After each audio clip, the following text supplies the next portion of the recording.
You know, when you picture René Descartes, don't you almost see him in an ivory tower? Yeah, totally. This ultimate thinker, completely lost in abstract ideas, convinced knowledge just sprang, fully formed from his own mind, untouched by the messiness of the real world. It's the standard image, right? It absolutely is. But it feels incomplete somewhat. Absolutely. That caricature of Descartes as purely a detached rationalist, it's really taken hold. We tend to set him up as, the polar opposite of the empiricist, someone who lived entirely in the realm of pure thought. Right.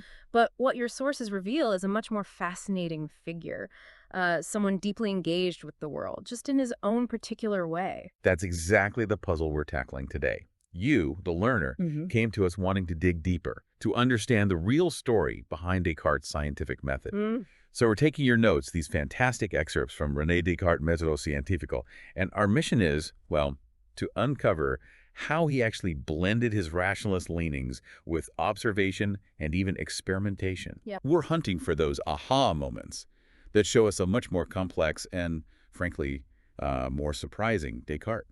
And these excerpts do a brilliant job of that, laying out his methodological thinking and contrasting it with both earlier and later scientific approaches.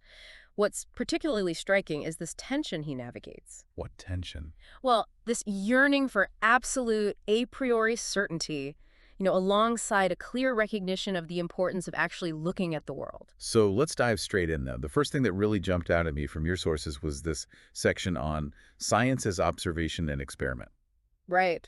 I mean, that doesn't exactly fit the popular image of Descartes, does it? Not really, no. But the text immediately takes us to his optics, specifically the part about vision, da vision. And what's so insightful here is Descartes' direct encouragement to the reader to actively engage with sensory experience, with, empirical data. He gives this incredibly detailed example of dissecting an ox eye. Oh, yeah, I saw that. Carefully removing parts, preserving the fluid, even using thin paper to observe the image formation. It's very hands-on. Right. And the text emphasizes that these weren't just casual glances. These were novel observations at the time. Definitely. He was meticulously describing aspects of the eye and how images form that hadn't really been systematically documented before. So here's Descartes actively exploring the new world of science through careful, hands-on observation. It's almost a contradiction to the popular image. It really is. He wasn't just spinning theories from nothing. He understood that observation was a critical first step. But there's always a but, isn't there? Well, yeah. As the text rightly points out, seeing isn't the same as understanding. And Descartes, with his powerful intellect, he wanted to do both. Okay. That's where his earlier work in optics comes in, where he lays out the laws of geometric optics for reflection and, well, the then recently discovered law of refraction. The laws of reflection are already established, sure, but this new sign law for refraction, the text even mentions the later debate about Snell versus Descartes getting the credit, right? Yeah, the priority dispute. That was cutting-edge stuff. But the crucial point is that Descartes used these general laws of optics to explain a very specific biological phenomenon, how the lens in the eye focuses light to create an image on the retina. Exactly. So these concrete facts about vision could be understood through these more abstract general principles. And this leads to a fascinating idea the text introduces, laws about laws. Laws about laws. Okay, Yeah. think of it as a general principle stating that for any given type of phenomenon, specific laws will exist with a predictable underlying structure. It's a high-level sort of overarching framework. Right. From this, Descartes derived what are called the principle of determinism, basically. The idea that for any specific situation within that category, a law must exist, and the principle of limited variety. Limited variety. It meaning that this law won't be just any random rule, but will have a certain generic form, a kind of template. Okay, let's unpack that a bit more. So we have this big abstract law at the top, and then for any specific instance we look at in the real world, we know a law has to be there, and we even have a kind of template for what that law might look like. Pretty much, yeah. But we still need to nail down the exact details, right? It's like knowing there are rules to a game and even the general types of moves allowed, but you still need to play the game or run the experiment to see what actually happens. Precisely, and that's where experimentation becomes essential. The text explains how scientists use experiments to narrow down the possibilities, to find evidence that, eliminates competing hypotheses until only one remains. like figuring out the refractive index. Exactly. Think about figuring out the refractive index of different materials. The general law of refraction tells us such an index exists, but we need to conduct experiments to find the specific value for light moving from air to glass, for example. And once we confirm that specific law through experiment, it doesn't just tell us about that one particular situation. Hmm. It also builds our confidence in that more general law about laws, that underlying framework we started with. Right. It's like each successful experiment adds another piece to the puzzle, making the overall picture clearer and more convincing. And Descartes wasn't content with just explaining how vision works. He was interested in the practical implications of this knowledge. Ah, the application side. Yeah, the text highlights how understanding these patterns in the sensory world could be applied to designing telescopes. Remember Galileo's recent revolutionary use of them? Of course. And even corrective lenses to improve vision. This Mhm. wasn't just abstract philosophical musing, it had tangible, real-world benefits. It really challenges that image of him being totally disconnected, doesn't it? It absolutely does. It shows he saw the power of understanding these fundamental patterns, not just for intellectual satisfaction, but for actually, engaging with and improving the world around him. But then the text introduces another fascinating aspect. Descartes' speculative models, like his idea that light was made up of tiny particles. Right. Now, it's important to understand that Descartes himself recognized that these models lacked direct empirical proof. So he knew he couldn't prove it. Yeah, he didn't have experimental evidence to definitively say, yes, light is made of these tiny particles. However, he saw their value as what the text calls heuristic devices. Heuristic, like useful tools. Yeah, essentially, yeah. Useful tools for discovery. These models could help generate testable hypotheses, like the law of refraction, which could be investigated through experience. The model itself wasn't presented as absolute truth, but as a potential pathway towards truth. So it was more about using these models as a starting point, maybe. A way to frame questions and create educated guesses that could then be tested against reality. Exactly. That's like having a rough sketch of a machine. Yeah. It might not be exactly how it works, but it gives you a blueprint to start experimenting and figuring things out. And Descartes was remarkably self-aware about the limitations of these kinds of models compared to the certainty he associated with geometric proofs. Okay. He even wrote to Mersenne, who was a key intellectual contact for him, explaining that demanding the same level of rigorous demonstration in physics as you would in geometry was, well, unrealistic. That makes sense. He argued that in fields like mechanics, optics, and astronomy, it was sufficient if thinkers made assumptions that weren't obviously contradicted by observation and then built consistent and logical arguments based on those assumptions. Even if the assumptions weren't proven. Even if the initial assumptions themselves weren't definitively proven true, as long as they weren't contradictory and led to coherent explanations. That's a really crucial insight. He understood that there were different standards of evidence and proof in the empirical sciences compared to the purely abstract world of mathematics. Exactly. He was willing to work with logically sound arguments built on plausible assumptions, even if they weren't rock-solid certain, as long as they provided a good explanation for what we observe. Which brings us to the idea of how possibly explanations, right? Yes. At the time, the prevailing explanations for phenomena like vision often involved immaterial concepts, like these sensory species that were thought to travel from objects to the eye. Weird. Yeah, the challenge was to explain how a purely physical process could result in our conscious experience of seeing something. Descartes' mechanistic model offered a potential bridge, showing how possibly a mechanical process could account for the observable facts of vision without needing to invoke non-material entities. And a key part of that how possibly explanation was his idea of animal spirits, wasn't it? These subtle fluids. That's right. These subtle fluids, he believed, carried messages from the sense organs to the brain, specifically to the pineal gland. Ah, the pineal gland, the famous mind-body connection point for him. That was the point of interaction as he saw it, between the mind as a non-physical substance and the physical body. That's where the physics seemed to stop and the metaphysics took over, so to speak. Exactly. And while our understanding of neuroscience is vastly different today, what's significant is that Descartes' model, even with its components that we now know to be incorrect, established a whole new way of thinking about the body. How so? It provided a framework for investigating the specific laws governing these processes and for supporting this mechanistic view of the natural world. It set up a research agenda, even if he didn't have all the answers himself. And this was a direct challenge to the long-held views of figures like Galen, the influential Roman physician. The text mentions him. Right. Galen's work was deeply teleological. It argued that the parts of the body existed and functioned in specific ways because of their purpose. So form follows function, basically. Kind of, but more that the function or purpose was the primary explanation for their existence and form. Descartes fundamentally disagreed with these teleological explanations in the physical sciences. While he acknowledged that the organization and function of the body certainly contributed to survival, he argued that the explanation for how the body works should be based entirely on mechanistic causes. Just physical interactions and laws. Precisely. On physical interactions and laws. His how possibly explanations were designed to demonstrate that we didn't need to invoke purpose or final causes to understand bodily functions. So for him, physiology was just like physics. In essence, yes. In his view, the science of human physiology was fundamentally the same as the science of inanimate objects like rocks, governed by the same kinds of physical laws. And he pushed this mechanistic view even further, applying it to the entirety of the human being, with the notable exception of rational thought. Exactly. That's where his works like Treatise on Man and Description of the Human Body come in.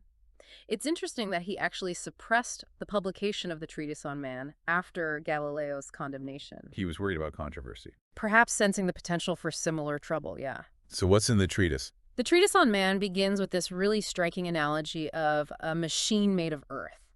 Imagine a statue built by God, complete with a heart, brain, and all the organs, functioning like a very complex clockwork mechanism. Like an automaton. Exactly like an automaton.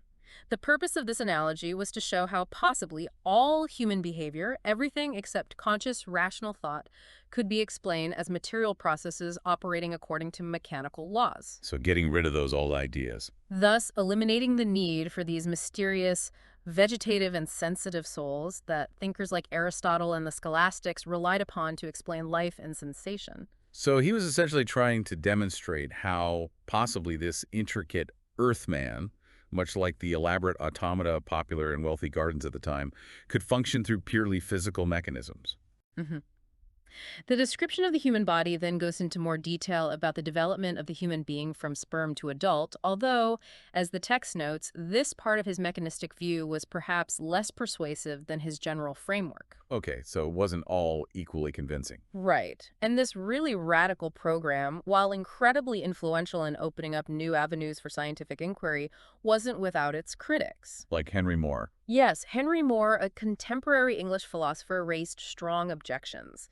He pointed to what he saw as the irreducible complexity of living organisms. What was his argument?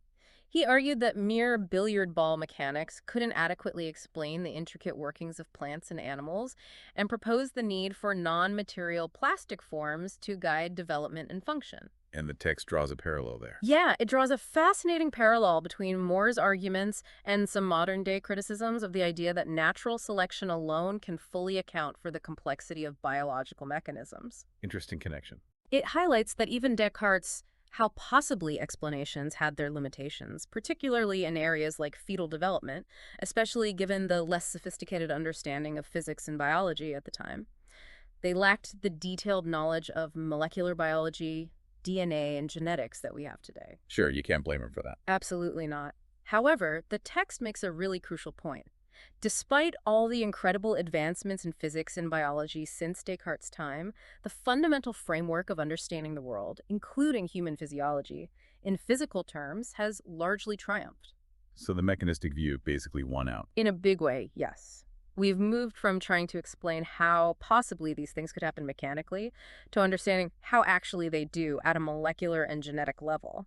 But that initial shift towards a mechanistic worldview was largely spearheaded by thinkers like Descartes. And the text brings us back to Descartes' discussion of William Harvey's groundbreaking work on blood circulation. Right, and the discourse on method. He highlighted the crucial role of what the text calls eliminative observations in arriving at the correct explanation. Which shows he clearly grasped the logical structure of scientific inquiry with its reliance on those principles we talked about earlier, determinism and limited variety. Okay. But this is where our discussion takes a significant turn, isn't it? Moving from Descartes' engagement with empirical science to his core belief in a priori science. This is really the heart of Descartes' philosophical system, yeah? The point where his rationalism takes center stage. So what was his big argument here? He argued that these laws about laws, the fundamental principles that guide our empirical investigations, aren't themselves derived from experience. He believed they were necessary truths, knowable a priori, through the power of reason alone. So while he clearly saw the value of observation and experiment in uncovering specific facts about the world, Hmm. he ultimately believed that the deepest truths about the fundamental structure of reality could be grasped through pure intellect, independent of what our senses tell us. That's the core idea. That's a pretty strong claim. It is, but it's important to clarify the nuances. He wasn't arguing for an a priori method for every single scientific inquiry. Yeah. He recognized the practical necessity of empirical investigation given the sheer complexity of the world. He understood that our finite human mind couldn't simply deduce all the specific laws of nature from a few self-evident premises. So we still need experiments. We might grasp the general underlying structure, the idea of physical mechanisms governed by laws a priori, but figuring out the specific details of those laws required getting our hands dirty with experiments and observations. But that underlying conviction that in principle all laws could eventually be known through reason, Yeah. that's what firmly places him in the rationalist camp. Exactly. And this connects directly to his concept of essences, or internal forms. Right. Descartes believed that all things, including the material world, possessed an underlying essence or form that defined their fundamental nature and explained their observable properties and behavior. You can't see these essences. Crucially, he argued that these essences weren't something we could perceive with our senses. They were knowable only through the intellect, through the power of reason. For Descartes, reason was the unique faculty that allowed us to grasp the fundamental why behind the way things are. And he went even further, didn't he? Suggesting that when we truly understand the essence of something, that form is, in a sense, present in our minds. Yes, there's a kind of identity between the knower and the known, leading to this a priori, non-empirical understanding of the thing's structure and how it will behave. How did this differ from Aristotle's idea of essences? Well, he draws a parallel, but with a crucial difference. For Aristotle, understanding an essence came through defining it based on its genus and specific difference, often using syllogistic reasoning. For Descartes, the fundamental structure of the material world was given by the truths of geometry. Geometry is key again. Yes. He viewed material things as different modes or manifestations of a single fundamental substance whose essence was extension its spatial dimensions. Therefore, grasping the axioms and theorems of geometry was, in essence, grasping the logical and ontological structure of the physical world itself. And he actually tried to put this into practice, deduce physics from God. He did, most notably in the fifth part of his Discourse on Method, and later in much greater detail in his Principles of Philosophy.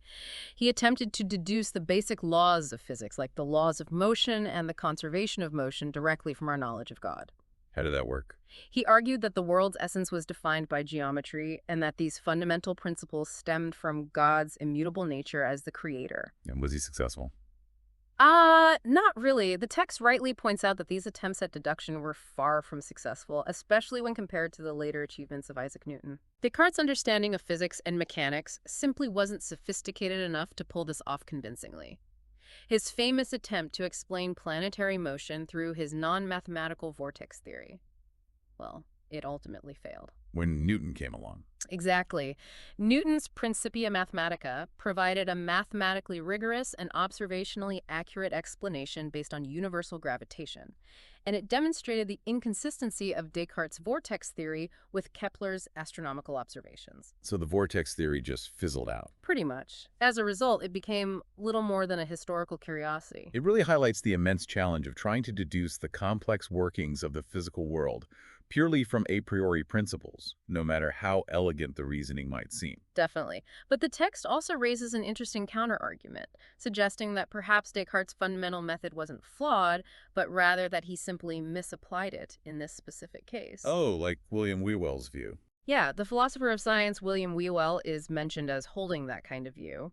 And the text emphasizes that even though Descartes' specific a priori deductions about physics didn't stand the test of time, the underlying idea of seeking fundamental principles through reason didn't just disappear. It still had influence. It continued to exert a significant influence on philosophical and scientific thinking for centuries to come. Which leads us neatly into the next key aspect of Descartes' method, geometric deduction.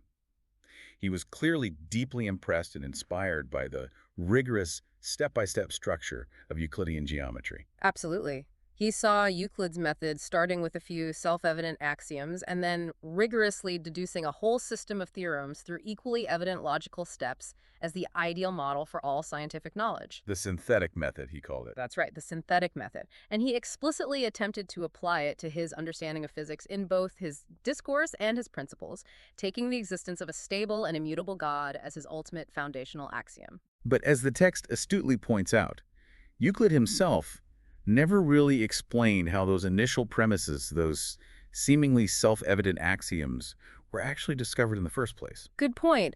And that's where the ancient Greek mathematician Pappus makes a reappearance in our story. Pappus again.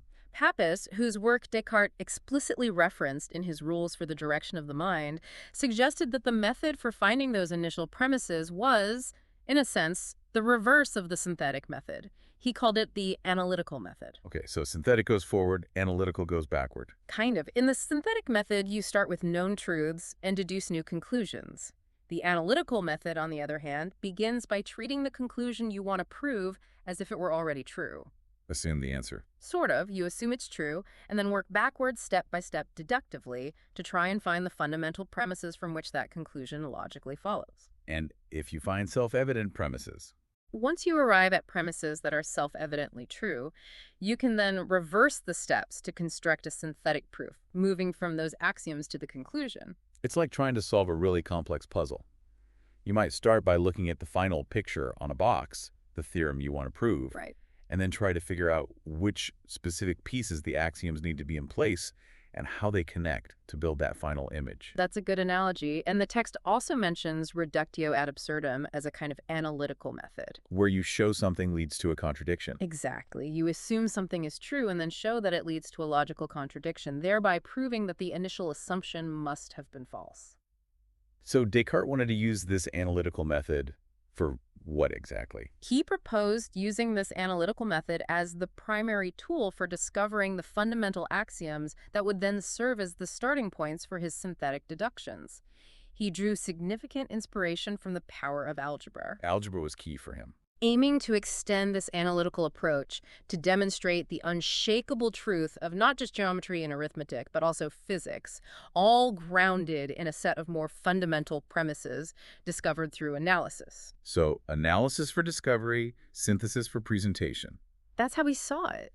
He saw the synthetic method as more suitable for presenting knowledge once those basic axioms were firmly established, while the analytical method was the essential tool for the seeker of truth, for uncovering those necessary starting points. And he used this analytical approach in the Discourse and the Meditations. He claims in the Discourse that this analytical approach is the key to firmly grounding the entire edifice of human knowledge, and he famously employs it in his Meditations on First Philosophy, in his rigorous search for fundamental and indubitable truths. But the text mentions it wasn't entirely successful in the Meditations. Well, yeah. As the text wisely notes, his actual application of the analytical method in the Meditations is generally considered by later thinkers to have been less successful in achieving its lofty goals than he had originally hoped. Nevertheless, his strong advocacy for both the analytical and synthetic methods had a lasting and profound impact, particularly in the development of mathematics and algebra. However, as we touched on earlier, the grand rationalist ideal of constructing a complete demonstrative science of physics and metaphysics based entirely on a priori principles, well, it's no longer the dominant approach in those fields. Okay, let's delve a bit deeper into how Descartes actually employed this concept of deduction, particularly in the Discourse and Meditations. The text specifically highlights his geometry treatise. Yes, the one appended to the Discourse. It's a really powerful example of the analytical method in action and how it brought about a revolution in both algebra and geometry. What was so revolutionary about it? Descartes' work in geometry was truly groundbreaking. He essentially streamlined and purified algebra by separating its core patterns of thought from the specific geometric subject matter it had often been tied to. How did he do that? He introduced the now standard notation we use for known quantities, ABC, and unknown quantities, XYZ. We still use that today. Absolutely, and the superscript notation for exponents like x squared, x cubed. This freed algebraic terms from their old geometric interpretations as just lines, squares, and cubes. It's quite remarkable to think that we still use this very Cartesian notation today. It's amazing how something as seemingly simple as notation could have such a profound impact. And then he brilliantly applied this purified algebra to tackle and solve complex geometric problems. Like Pappus's classic problem of finding a curve defined by certain geometric constraints. Right, this is where his groundbreaking invention and systematic use of the coordinate system comes into play, isn't it? It is. While Descartes himself primarily conceived of and used a single x-axis in his geometric work, Just one axis. yeah, his fundamental idea of creating a systematic correspondence between arithmetic and geometry, essentially providing an algebraic interpretation of geometric shapes, laid the crucial groundwork for the familiar two-axis Cartesian coordinates that we learned about in school today. So he paved the way. Definitely. He demonstrated how finding the curve that satisfied Pappus's conditions could be achieved algebraically by formulating and solving equations, which, as the text emphasizes, is a direct and powerful application of Pappus's analytical method. Okay, walk me through that process again. So the process involved taking the geometric conditions of Pappus's problem and translating them into an algebraic equation. Then, by assuming that x and y were the coordinates of points on the desired curve, and thus solutions to the equation. That's the analytical step, assuming the solution. Exactly. You could manipulate and solve the equation to determine the nature of that curve. Once found, these algebraic solutions could then become the premises for a synthetic derivation that would rigorously prove the geometric properties of the curve. Wow, so algebra becomes the key to unlocking geometric truths. Exactly.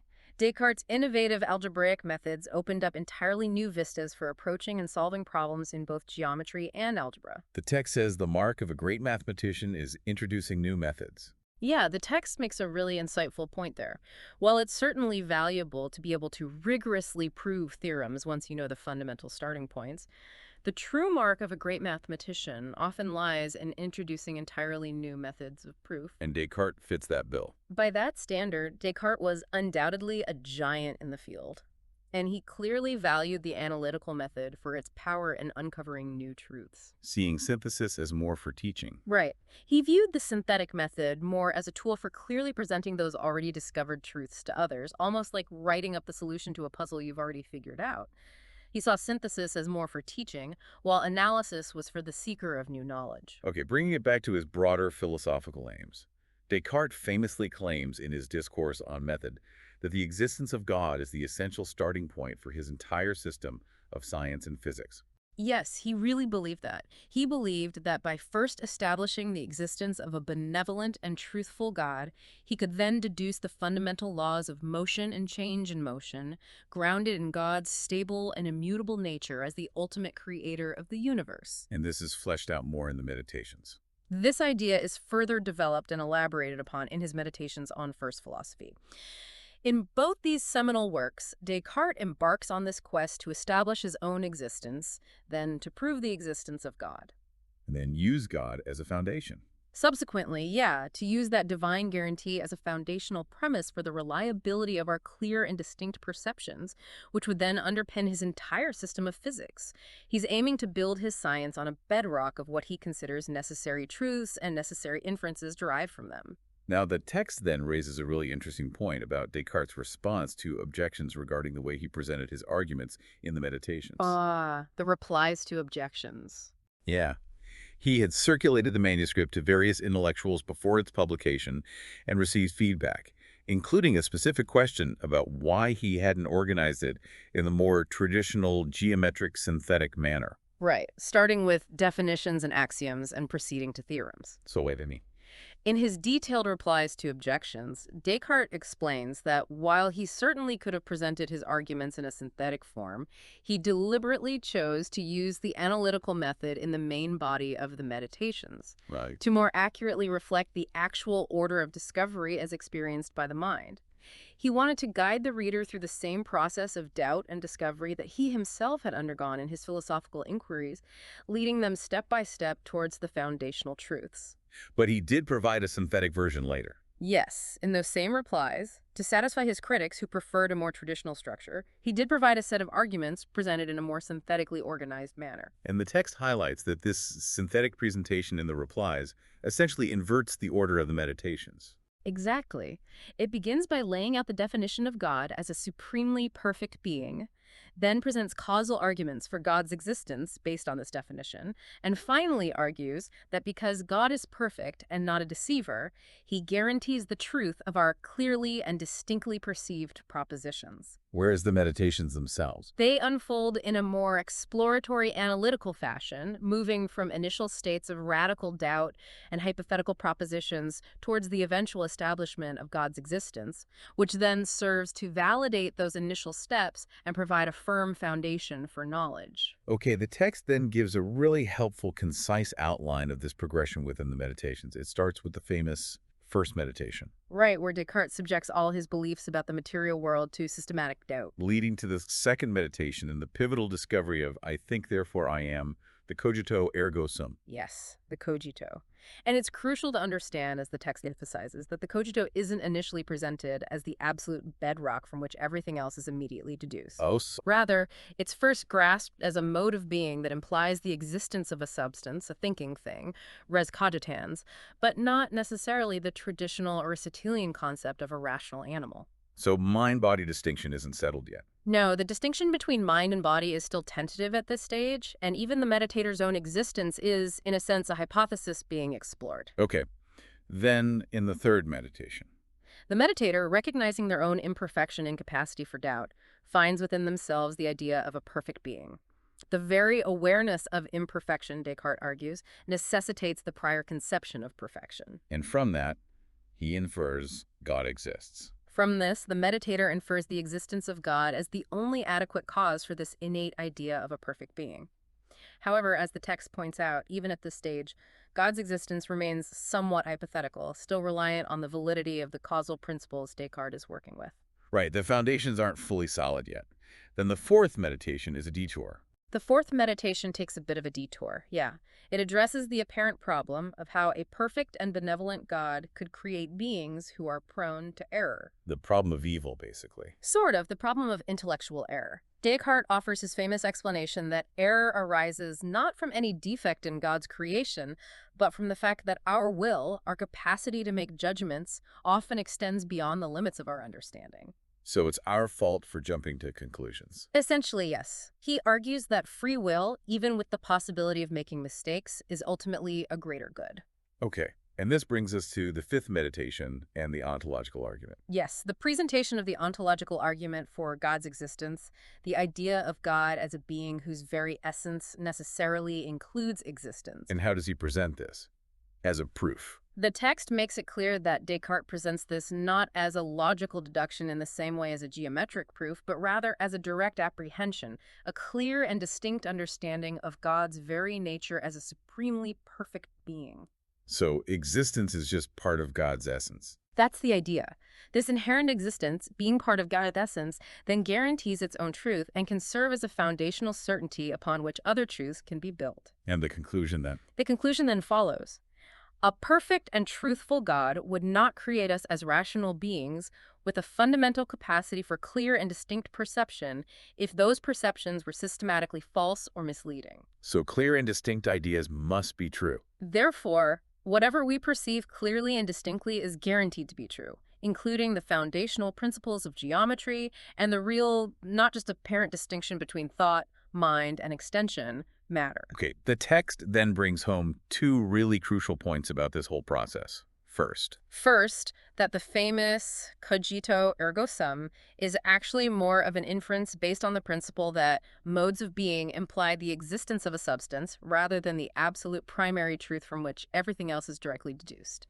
so it's not the starting point, but a starting point based on a principle. Kind of, yeah. Yeah. And second, that the existence of God in Descartes' system is ultimately established not through a chain of argumentation, but through a direct intellectual apprehension, a clear and distinct understanding of his essence that inherently guarantees his existence. That really highlights the unique character of Descartes' rationalism, doesn't it? It really does. It wasn't simply about blindly applying logical deduction from any arbitrary starting point. It was a carefully constructed system aimed at discovering fundamental, self-guaranteeing truths through a rigorous analysis of our own minds and the innate ideas we find within them. Finally, we absolutely have to discuss Descartes' famous method of doubt, which is so utterly central to his entire philosophical approach. Absolutely essential. The text describes it as his deliberate effort to clear his mind of all preconceived notions and useless inherited patterns of thought. Yeah, like sweeping the slate clean. It even gives the example of how he clarified the concept of mathematical power in his geometry by introducing our modern exponent notation, getting rid of those older, clunky ways of thinking about it. He saw this kind of radical intellectual cleansing as absolutely essential for making genuine progress in both science and philosophy. It involved systematically rejecting anything that could possibly be doubted. Anything at all. Anything, no matter how intuitively obvious it might seem, at least as a temporary methodological tool. This is, of course, the very first rule of his method as laid out in the Discourse on method. To only accept what's clear and distinct. Right, to accept as true only what presents itself so clearly and distinctly to the mind that there is no reason to doubt it, and to diligently avoid hasty conclusions and prejudices. But the text also wisely points out the practical limitations of applying this kind of universal radical doubt to our everyday lives. Oh, definitely. Descartes himself fully recognized that we need to accept certain beliefs and assumptions simply to function in the world, to make decisions and survive. So doubt in meditation, but not when crossing the street. Pretty much. He recommended accepting the beliefs necessary for living a reasonably good life while reserving periods of intense meditative doubt for philosophical inquiry. Similarly, he understood that empirical science needed to proceed and build upon observations, even if those observations weren't absolutely certain. It's a balance. Exactly. Reason might demand a rigorous questioning of everything, but our other needs and instincts have their own powerful and unavoidable demands.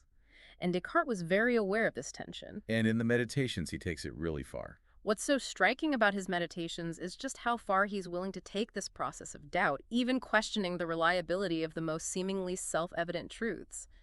He famously uses the analogy of the illusions of transubstantiation in religious doctrine to highlight how even our sensory experiences can sometimes be misleading. And then, of course, there's the iconic hypothesis of the evil genius. Ah, the Milan genie, this incredibly powerful and malevolent being who could be systematically deceiving us about absolutely everything. Math, even logic. Even the most fundamental laws of logic and mathematics, and the very nature of our own selves.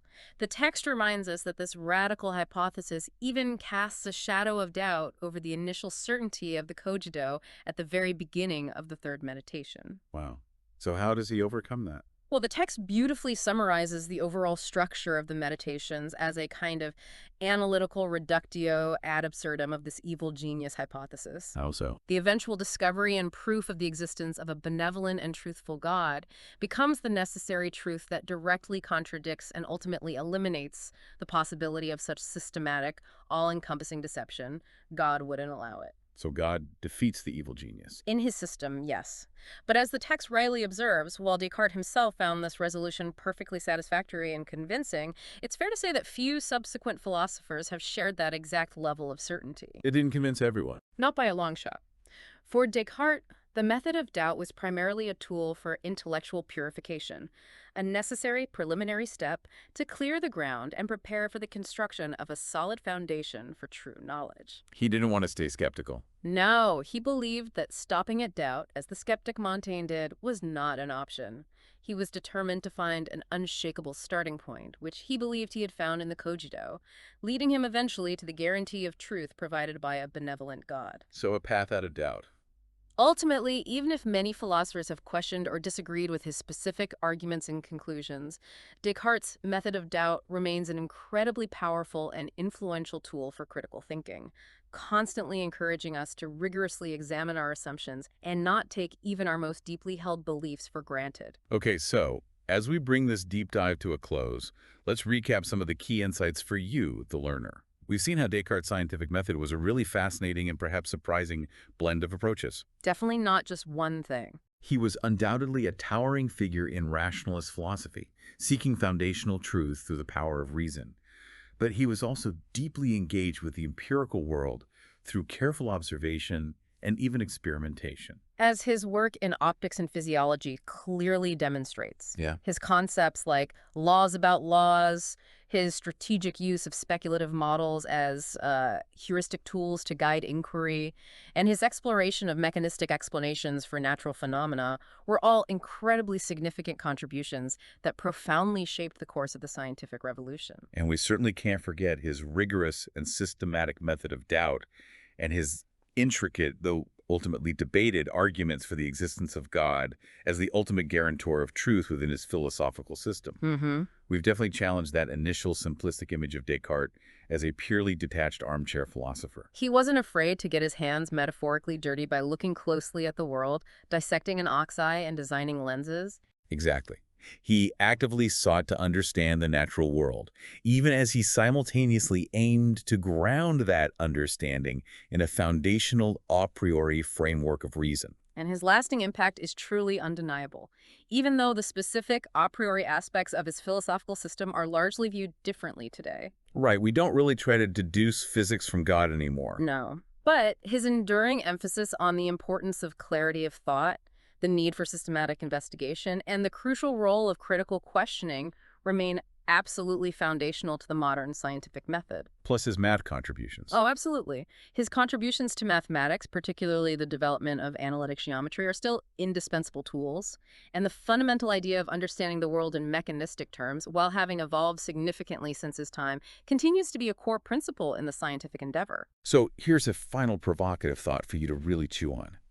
Considering Descartes' profound and deeply influential exploration into the very foundations of knowledge, and the enduring challenge of skepticism that he so powerfully posed with the thought experiment of the evil genius, how does our modern, perhaps over-reliant emphasis on empirical data and rapid technological advancement truly address those fundamental questions he raised about the ultimate nature of reality and the inherent limits of human certainty? That's a big question. It is. Are we on a fundamentally different path in our relentless pursuit of knowledge? Or are we, in some crucial ways, still grappling with the lingering shadows of his incredibly insightful inquiries? It's definitely something to really sink your teeth into. Guys, see you in another podcast. Don't forget to subscribe to our channel.